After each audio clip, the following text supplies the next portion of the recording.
They didn't believe in us. God did. Go on, man, we're back. That's what?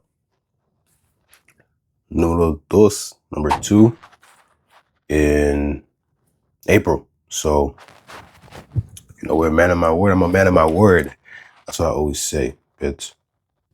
So notice we got a different background, different setting, proper verse. We got the same beautiful face. Crack myself up. But yeah, we got the same beautiful face, different background, and that's probably going to be the main setting per se moving forward. Brings us to the video. Don't be afraid to sweat. You are not weak for struggling, and you are not behind for moving at your own pace. I heard that off a TikTok video, so that wasn't my original quote. It's got to preface that. But let me say that one more time. You are not weak for struggling, and you are not behind for moving at your own pace. Remember that. Shell Talks, episode 3. Don't be afraid to sweat. So, what does that mean? And don't forget about the effort and focus on the results. Let's start. Let's get into it. Don't be afraid to sweat. And what does that mean? Don't be afraid to sweat. Well, essentially, people want everything they do to look effortless. They don't want to ask that dumb question. They don't want to trip and fall during the journey. And most importantly, they don't want to achieve something and put 100 times more effort than somebody else who achieved that same thing with 100 times less effort, right? Because then it makes you feel like you're incompetent, even though you got the same result at the end of the day, which is what's important. The lesson being is we are not evaluated by how much effort we put in, but by the results we achieve. And I remember back when I was first studying for my SAT, I was telling my friend, I was like, hey, I'm going to get a 1500 on the SAT.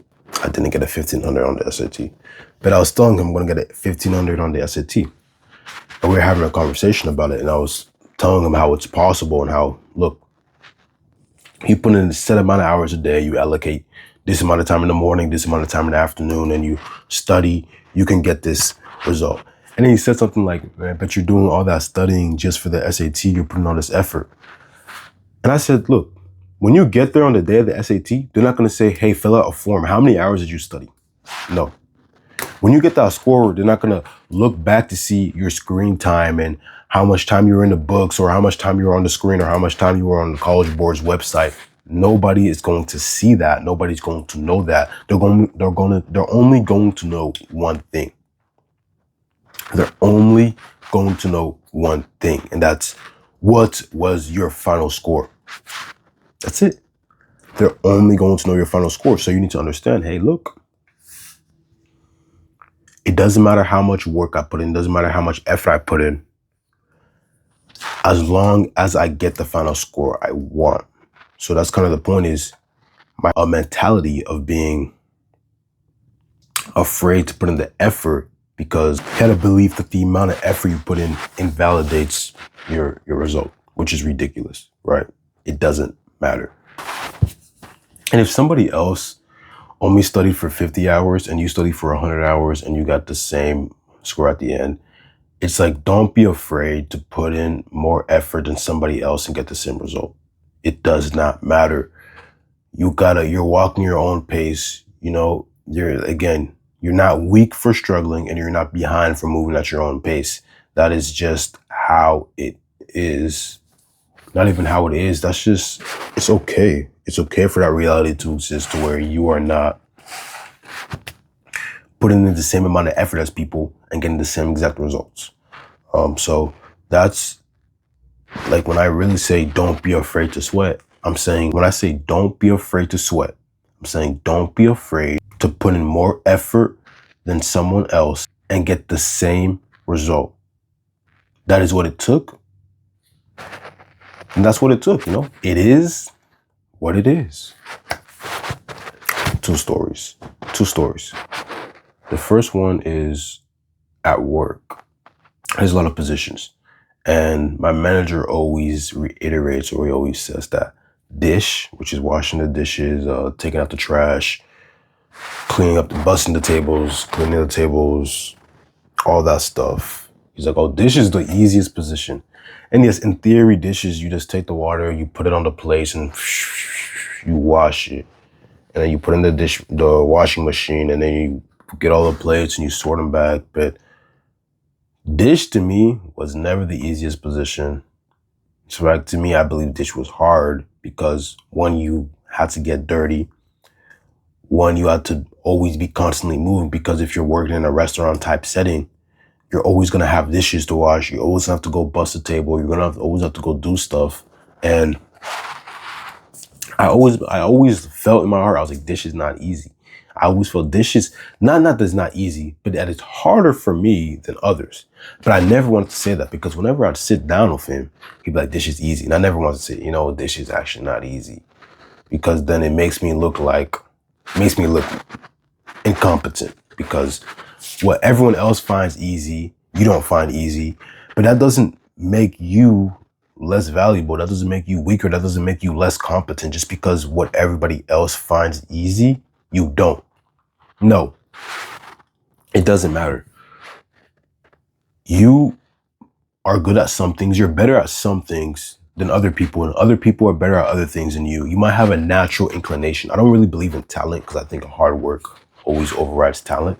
But I think sometimes the way your brain is hardwired, you have a natural inclination to certain things, and you might find an easier or faster way to do it. Or it might just appear easier or faster because you like the way it's set up. So it's not about, oh, dish is easy. It's easy to wash dishes and bust tables and do all that. So it has to be easy for you. Because it's easy for him, it has to be easy for you, no. And I put myself in that mindset of, hey, don't be afraid to sweat now.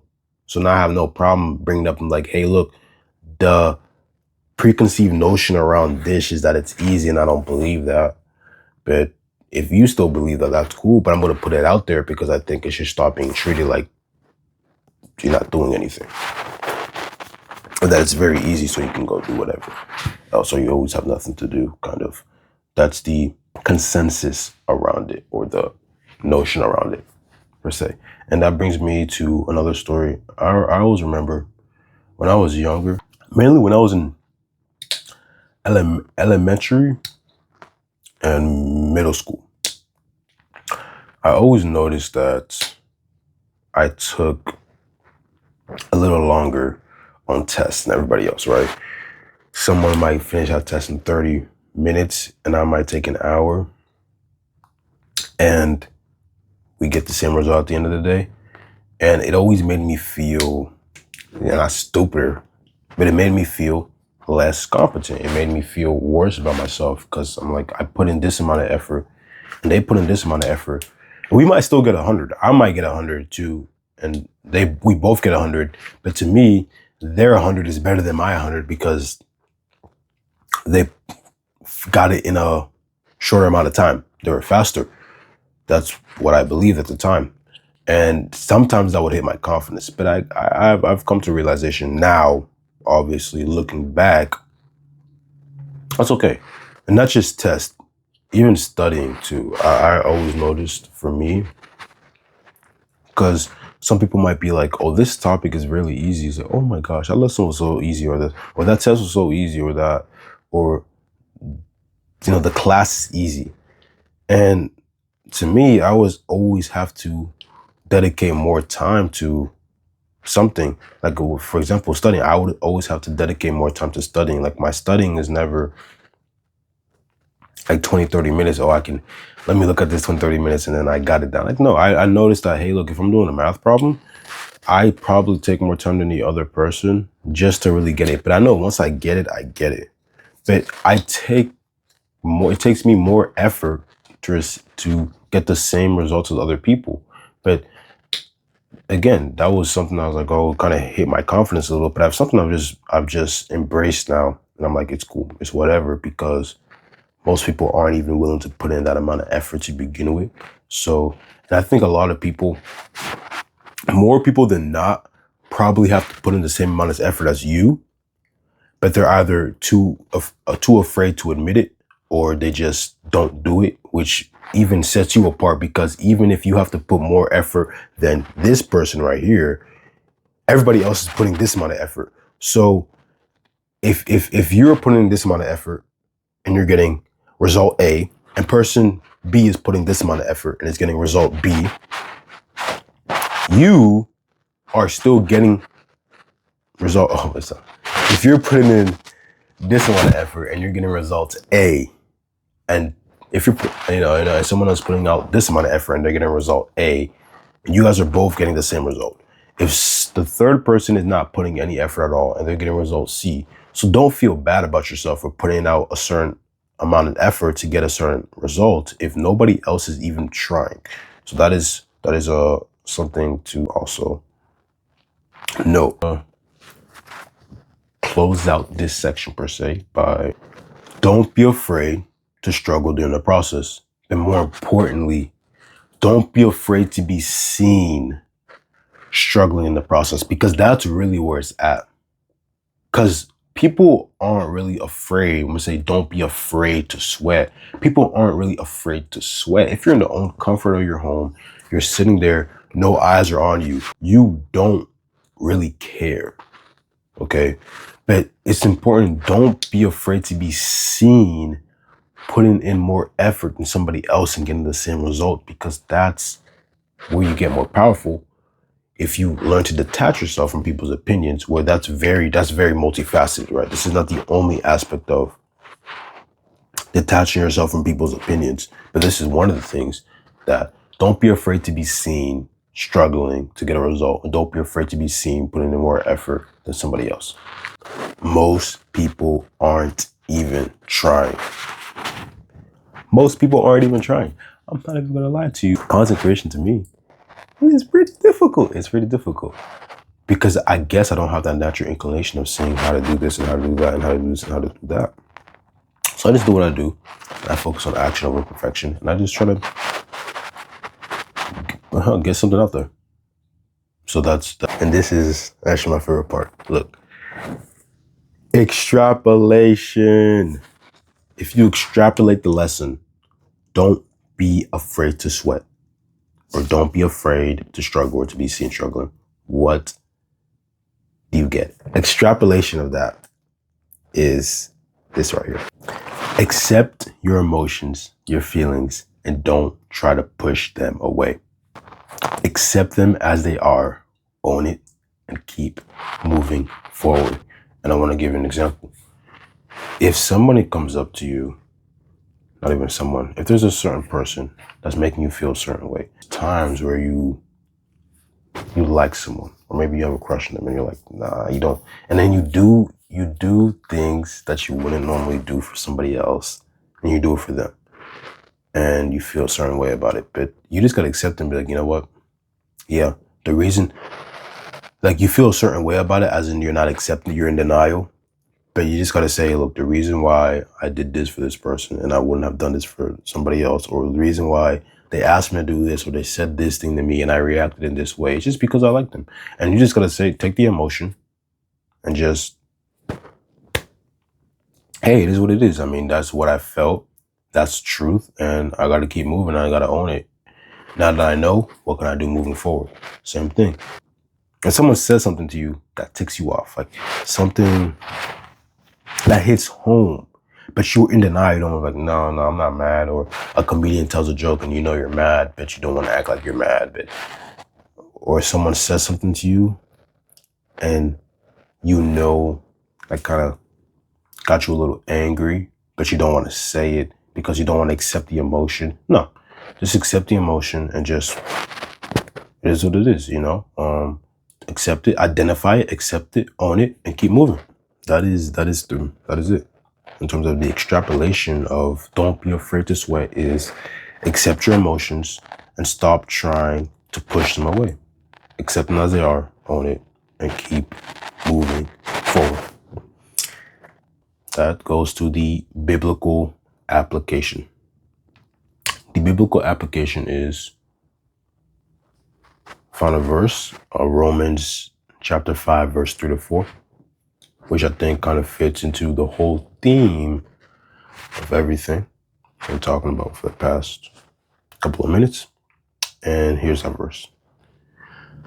Not only that, but we rejoice in our sufferings, knowing that suffering produces endurance, and endurance produces character, and character produces hope. That's Romans chapter 5, verse 3 to 4. That's it. That brings us to an end. Hope you enjoyed. And I said 3 videos in April. Don't count me out. And always remember, Christ is king.